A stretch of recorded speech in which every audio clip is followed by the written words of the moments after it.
What is the creepiest, strangest, scariest experience you ever had in your life? Was checking the cows one morning and was watching the calves play and counting them all when I heard a odd sound in the woods. It sounded like a woman crying, and I walked around. That's when it started screaming at that point. So I said F this, walked back to the UTV and went home. In all reality, I knew it was a mountain lion. I didn't want no part of that crap.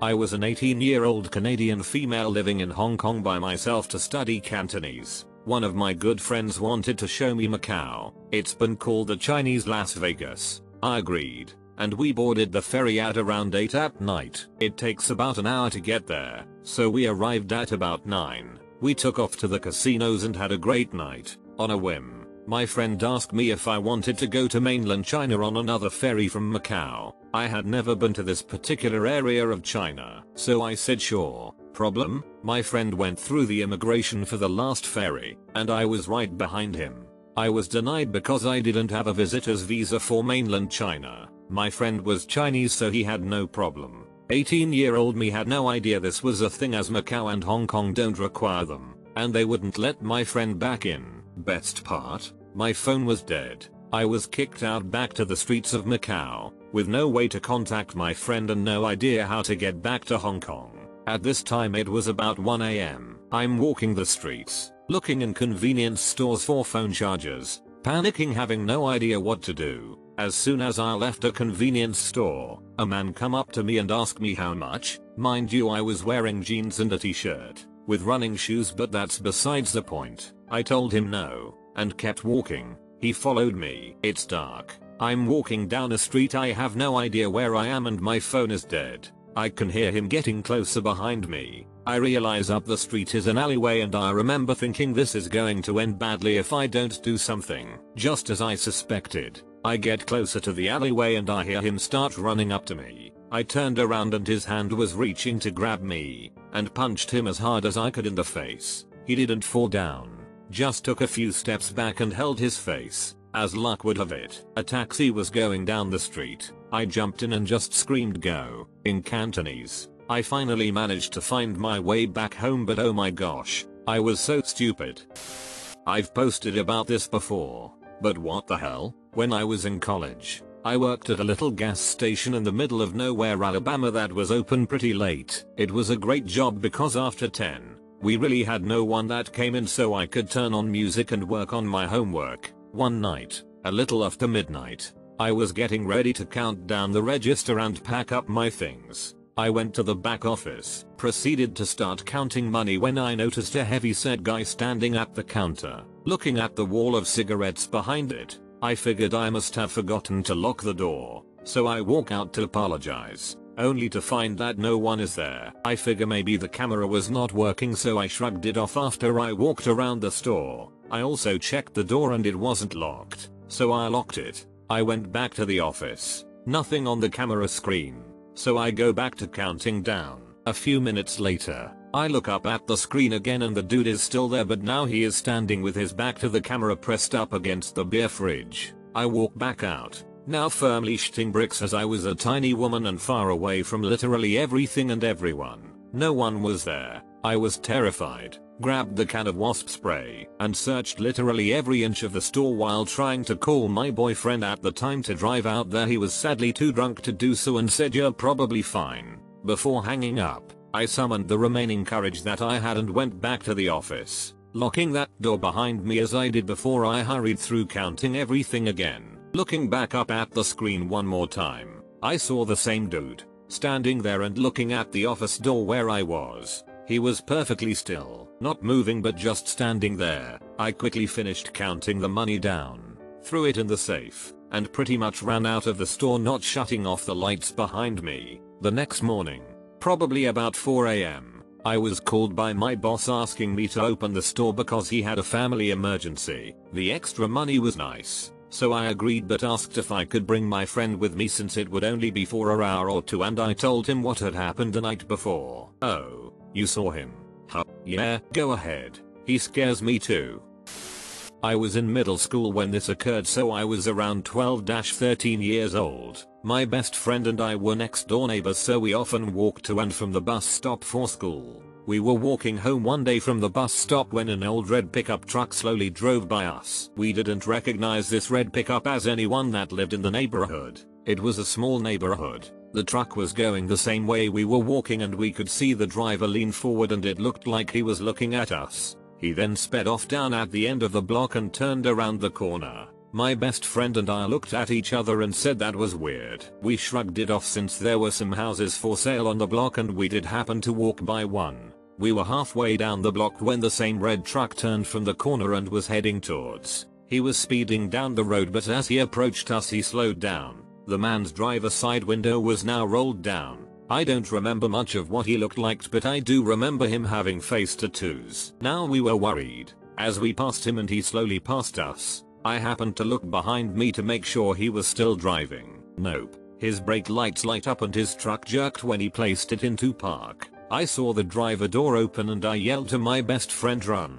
We proceed to sprint to my best friend's house since her mom was home and no adult was home at mine. We practically throw open the front door of my best friend's house and slammed the door closed and locked every lock on the door. My best friend's mom was mad at us for slamming the door until we told her what happened. As we were telling her this, the same red pickup truck slowly drove down the street as we watched from the front window. We could see him looking around as he drove slowly. I'm pretty sure to this day he was looking for my best friend and I. This scared her mom enough to call the local police department's non-emergency number. This guy circled the block of my neighborhood twice while she was on the phone with the police department. Police started to patrol the neighborhood, but we didn't see the red pickup truck after the police showed up. I have no idea what happened after that, but we never saw the red pickup truck. We weren't walking to the bus stop for a week after that. My best friend's mom drove us to and from school for that week. My freshman year in high school, I was taking choir class. We were staying after school practicing for our concert later that month, and one day my teacher ended up calling practice about an hour early. We all started calling our parents to let them know we were finishing practice early that day. One of the girls in my class had left her phone at home that day. She asked if she could use anyone's phone to call her mom. Of course I offered mine. She called her mom. From behind me, where she was sitting, I hear her crying. She asked me what my number was. I was confused, but I recite my number back to her. She still has my phone to her ear. Tells me, "Your number is my aunt's old number. She passed a year ago when she called her mom with my cell phone. Her mom received an incoming call from her sister that had passed." It was the craziest, strangest thing. Not scary or bad, but still something I think about. Strange rather than scary.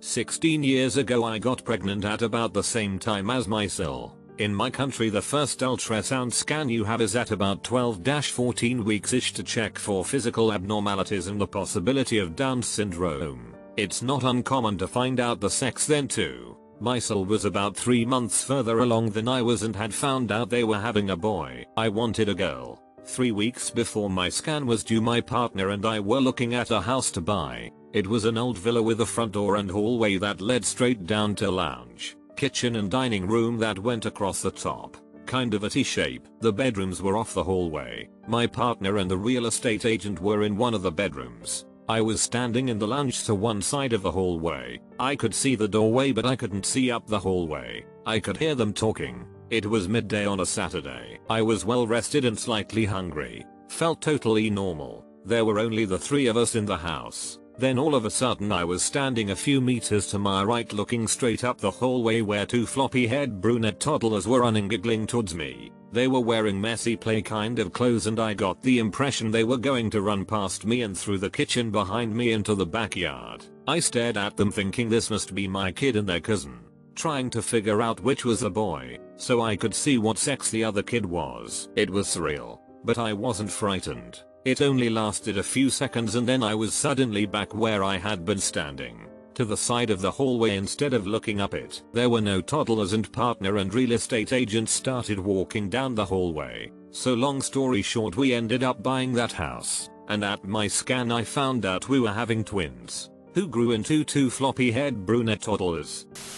This one is my brother's experience, not mine, but I am somewhat partly involved with it. A couple decades ago when I was still in elementary school in my home country, it was just a normal day at school. Came home to my mom's clinic after school with my brother. I'm eldest, My bro is second eldest and ate an early dinner there. My mom was a dentist at the time. I usually go home with both of them after my mom closes shop every evening. But this particular day, I asked my mom that I will be going home early. So I left my bro and mom behind the clinic. I got home, and dusk came and darkness had fallen, and I am starting to become curious why they have not arrived home yet. After another hour, I am starting to get worried, wondering if something bad happened. All three of us normally comes home before nightfall, and it was just very odd they have not came home yet. I was scared and worried less, having endless thoughts of what could have gone wrong.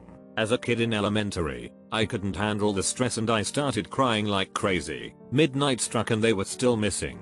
Finally, at 2 AM, I heard a knock on the front door and I quickly rushed to open it. I am usually scared opening the door this late, but I couldn't care less. I just wanted my brother and my mother to be the two humans knocking. I opened the door and I saw two pale figures. My mom and my brother were soaking wet, barefoot, and were shaking like crazy. I couldn't even fathom what had happened and we just stared at each other for a good few minutes until I finally broke the silence with what happened. My mother told me the most effed up story. They rode a passenger bus around evening time after closing shop, and everything was going well until near the end of the trip. While in the bus, they heard a couple of loud thuds just underneath the bus, making the whole vehicle shake a bit. They heard metal scratching through concrete and all. The bus had to stop, and in my country, the roads are very dark with no lighting, so they had to resort to flashlights brought by the bus driver and conductor. The driver was the first one out of the bus with his flashlight to check what could have happened and inspect the underside of the bus. He went back inside the bus with a face that looked like he was about to puke and asked everybody to get off the bus and find another transportation.